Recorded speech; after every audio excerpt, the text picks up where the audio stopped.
Okay, hello everyone and welcome. Dace here from Stonebeak Productions. Now, you may have seen the title of this video and you're wondering, well, if it's a review, where's the game?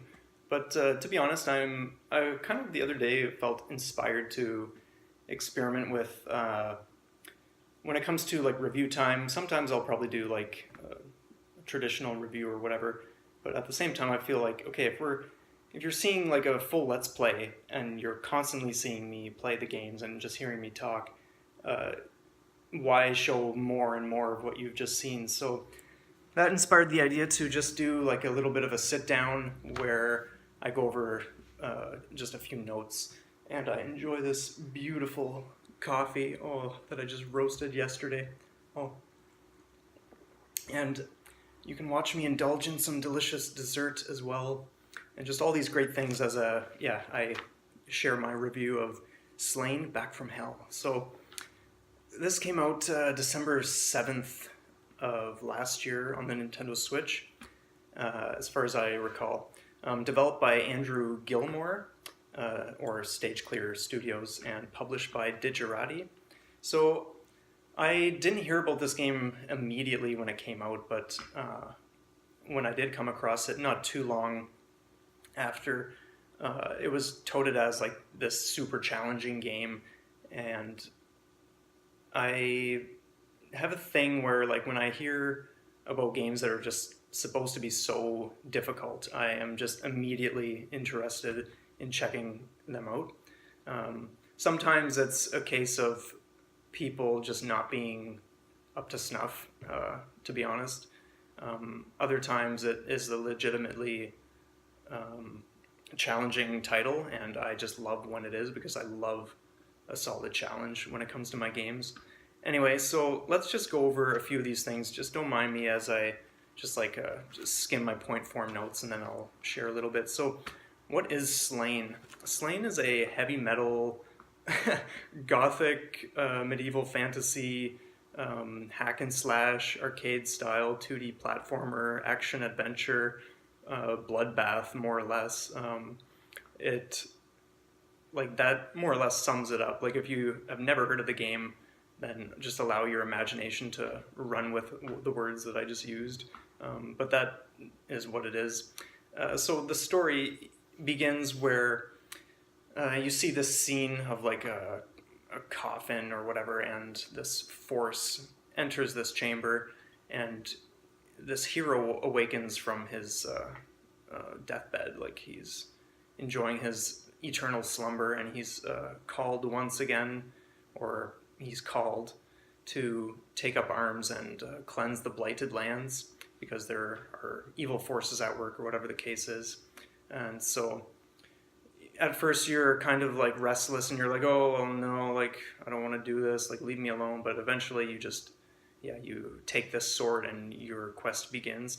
Now the story isn't very elaborate, it's not in depth, but it works for what the game is going for. Like like when you're playing, you really don't care whether there's a story or not, because like it's just all about the wicked bloodbath action and the music as well. So there isn't really much to say in terms of the story. Like you'll have little bits and pieces here and there, but there's nothing really substantial or in depth about it. It's kind of just like, oh well, okay, this new boss is like doing this, so like go to this stage and just work your way towards that boss and slay it and blah blah blah.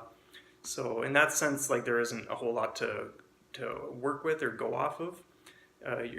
The end boss, like you see him at the start of the game as well, like Vral.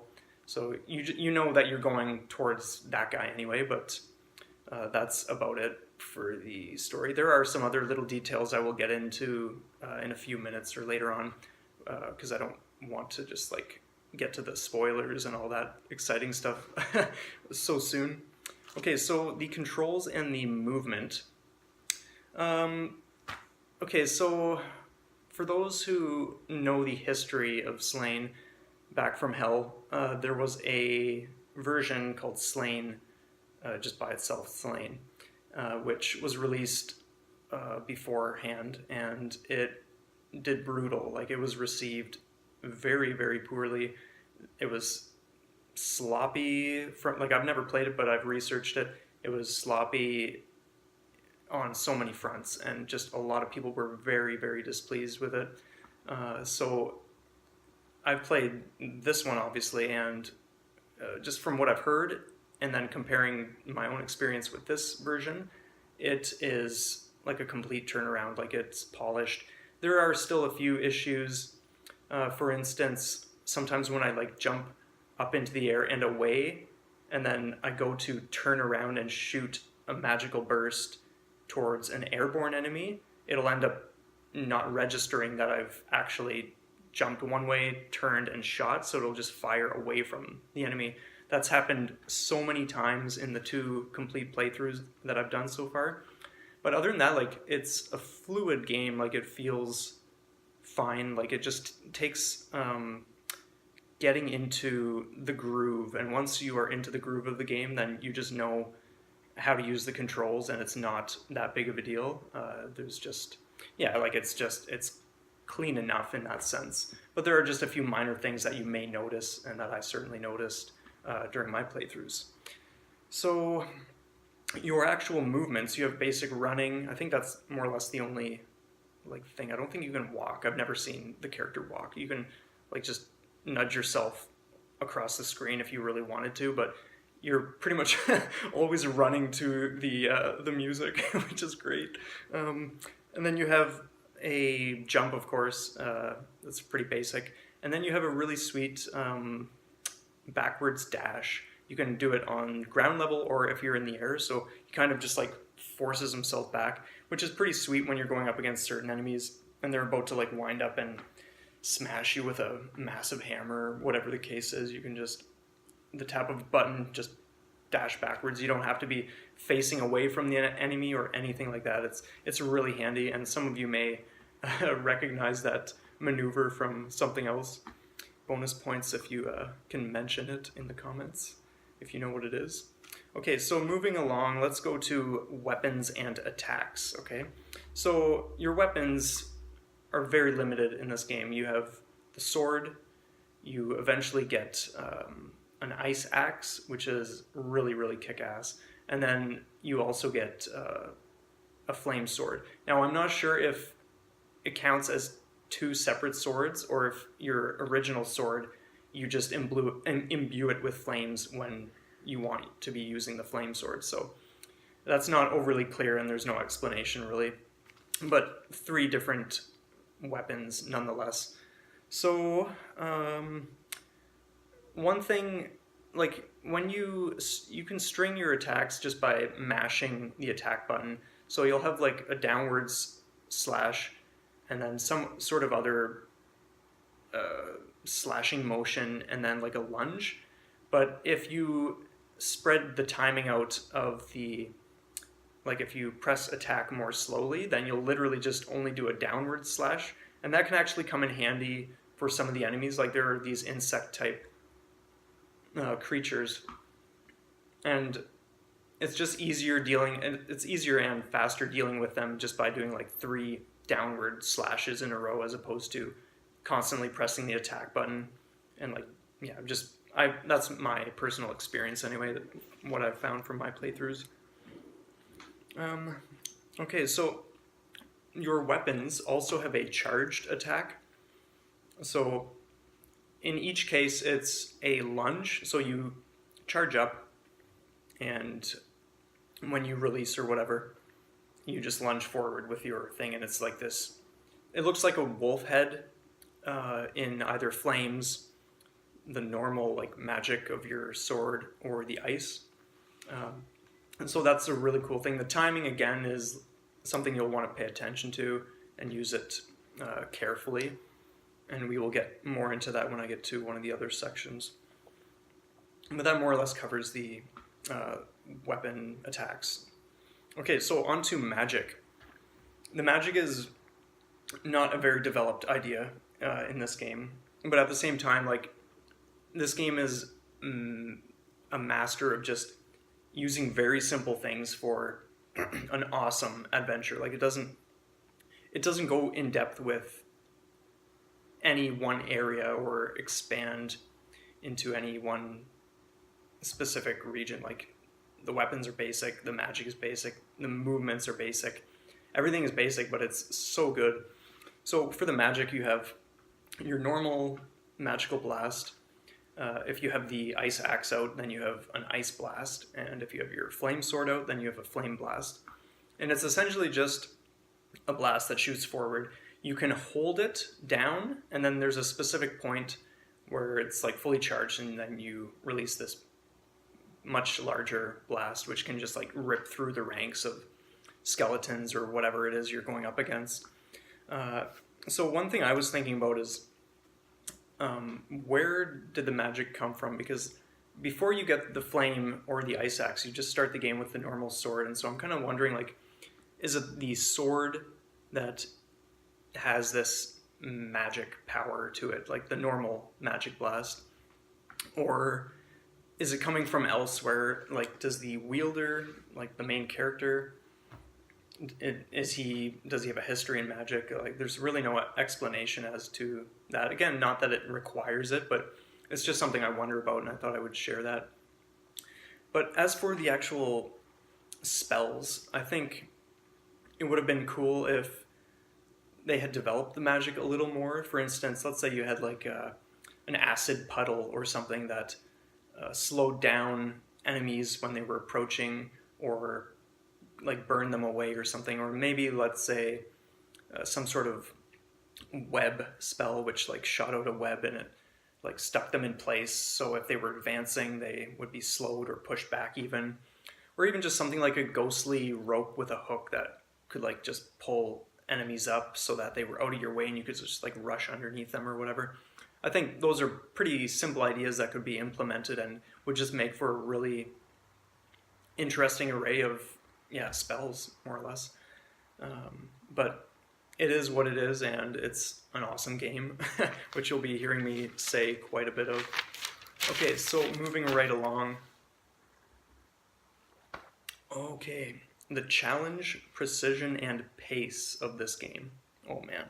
Now this is a really interesting one, and I've been talking with my friend Card Dreamer about this because he's been checking out the videos and really enjoying them, and we pretty much chat every single day about games and stuff like that. So one thing that we've both expressed, and which I'd like to share now, is that it's a challenging game, and yet if you know what you're doing and you are systematic, you won't have a problem. You won't find it to be unfair. That's more or less what I'm getting at. Like, if you're thinking like, oh, the game's too hard, like it sucks, or it's just not set up in a way that is like fair, like you're just not approaching the game appropriately. So what I've found is that the game totally demands a gradual and systematic pace. Like, if you just want to be rushing ahead and hacking and slashing, you are going to be dead in seconds and you will never beat a single level, honestly. You are required to be super calculating and conserve not only your magic but your health. Like, there are checkpoints which will heal you up, but those are few enough and far between that you never want to be in a situation where you think you can just go crazy. Like, I feel in this day and age we are too accustomed to games where, great, if we get hit, we're blinking, and so we can just go crazy for a few seconds and come out on top.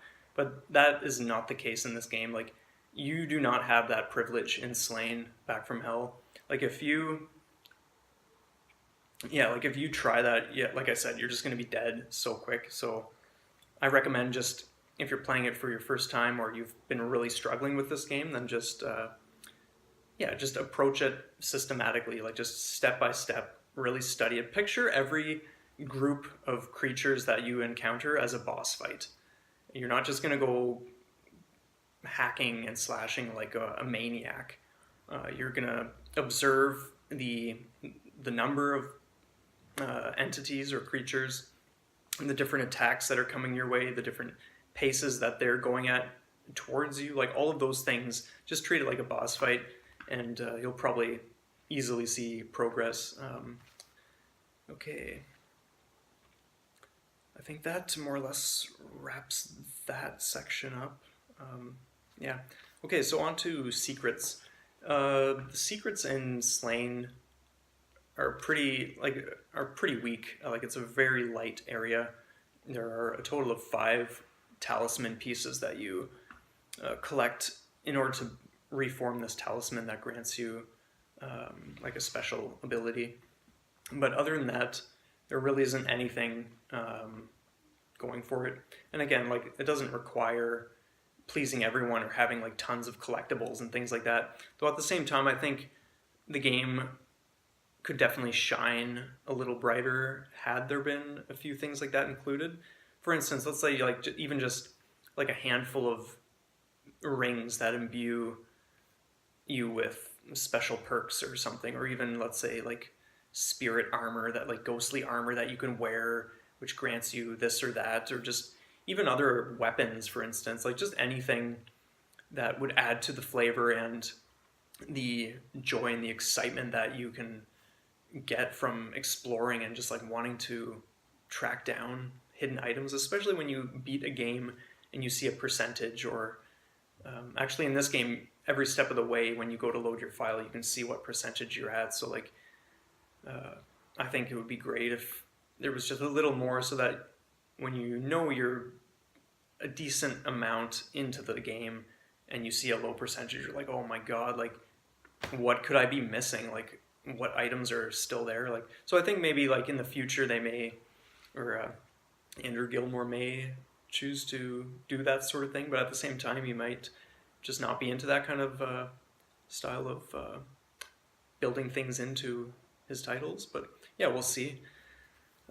So anyway, let's get on to the look and feel. So for those of you who have been watching my Let's Play episodes of this game, pretty much every single time I'm saying how gorgeous every level looks, the design, the color choices. Like this game is just chock full of details, and the mood this game gives off with the music as well. They just, yeah, like it's just a bang on job. Everything is perfect in that regard. Especially one of the wolf levels.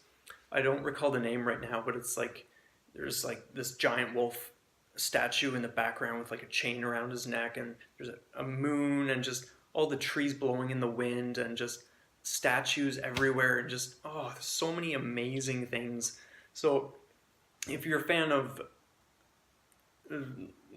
good looking games, then at least check out some screenshots or something, because this game is super beautiful. And even if I wasn't crazy about the actual action or the story or whatever else, I would play it just to see these levels because they are so incredible. Okay, so yeah, onto the music, since I've mentioned that a few times.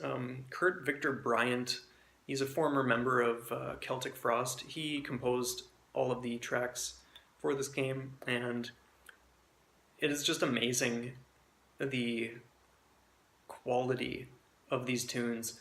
Like when I play it, I'm starting at the very beginning of the game or I'm loading my file and continuing wherever I left off, it's always packing so much punch, and you just get so in this mode of like feeling adrenaline, like the music is pumping and you just feel this rush for getting in there and slashing away and laying waste to literally everything in your path. Like it's just so good, and I feel they did a spectacular job of combining the music and the mechanics of the game and just the overall theme and the look and everything. The music just adds so much to it, and I couldn't ask for a better soundtrack, to be honest. Like it's just really, really enjoyable.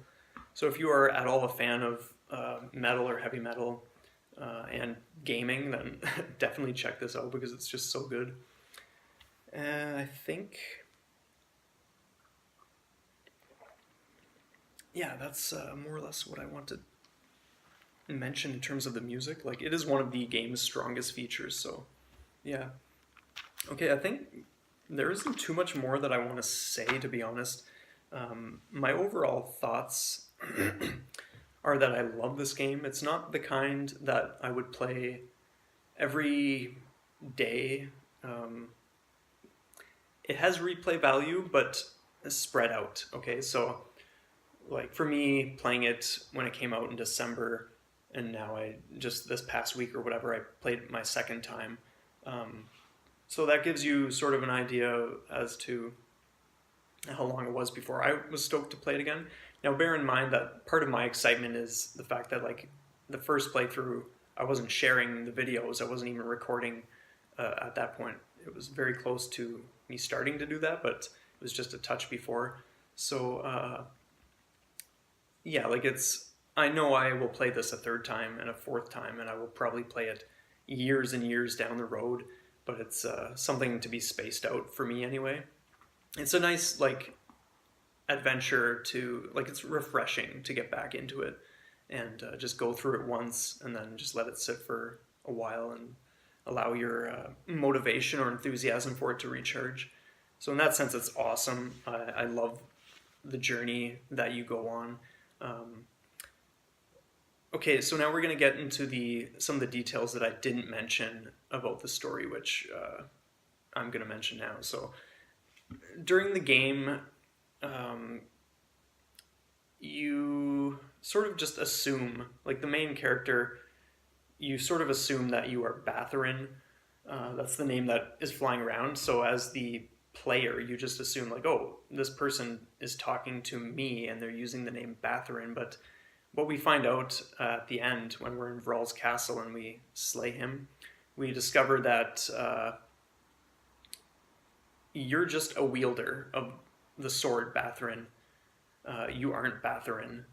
You are literally just one of many wielders that were more or less called back from the dead to serve a purpose, and then you fulfill that purpose and you fade into the long-standing history of the sword Batharin, who is apparently the son of Vral. It's a very interesting ending, and I remember my first time playing it, I did not see this coming, and when I realized that I wasn't Batharin, I was just like, "What? Are you kidding me? Like that's like there's almost no story the whole game, and yet there's this wicked plot twist that just blew me away." Uh, so I thought that was like pretty sweet, and it's interesting because Card Dreamer, who I mentioned earlier, we've been chatting, and one thing I hadn't even thought about, which he shared with me, is the idea that like it's the perfect way of setting games up so that you can have countless stories, but just different wielders. So like this Slain Back from Hell is about one particular wielder, and I think it's amazing thinking about the potential for future wielders or even ones from the ancient past. Like who knows how many swords this or how many how many wielders this sword Batharin has used to fulfill one purpose or another, and like I think there's just huge room for getting into a lot of really interesting stories, and I just love the fact that it's so open-ended. I think that's absolutely stellar.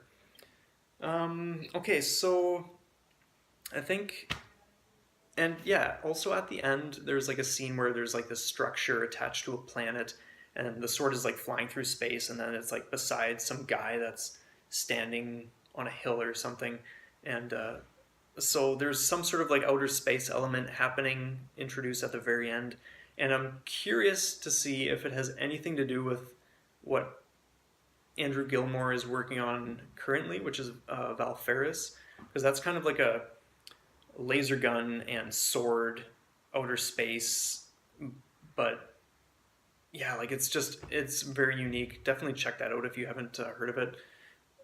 Yeah, it's really cool. There isn't much that I've come across yet, but it looks really interesting, and I'm stoked to see. Excuse me, what that is all about. But yeah, anyway, more or less to wrap this up, I'll say that yeah, I love the game. Andrew Gilmore certainly learned a great deal from the poor reception of the first version, and then polishing things up really quickly, but really well, and just seeing how it was received the second time around, that I feel like future releases will just be more and more polished at this point. Like, he learned a great deal, and I really feel like anything else that is coming from him in the future is just going to be that much more solid and that much more tight of an adventure to play through and just dig into. And so I'm really stoked to keep tabs on, yeah, like all that stuff. Anyway, I think that's it. Yeah, I definitely recommend people pick this up and play it. Maybe, like, if you can find it on sale, then definitely get it on sale. It's certainly not going to be a must buy for everyone. I love it, and yet I don't feel like it's a, oh, I have to have this game. Like, it's really awesome, and I'm glad that I have it, but I'm not going to push the idea that everyone is supposed to go out and get this game now. But if it sounds interesting to you, based on like what I've shared anyway, then that's great. Like, you probably will not be disappointed, and you'll probably love it. Anyway, thank you guys for watching. That's all I have to say for now. I'm sure there are other things that I could have mentioned, but sometimes those just leave the mind or whatever, or they wait for when the discussions start happening or the comments roll in. So anyway, feel free to like and subscribe, as that would be super cool. And leave your comments below, because I would love to talk more with you guys. And yeah, have a great day, and we'll see you next time.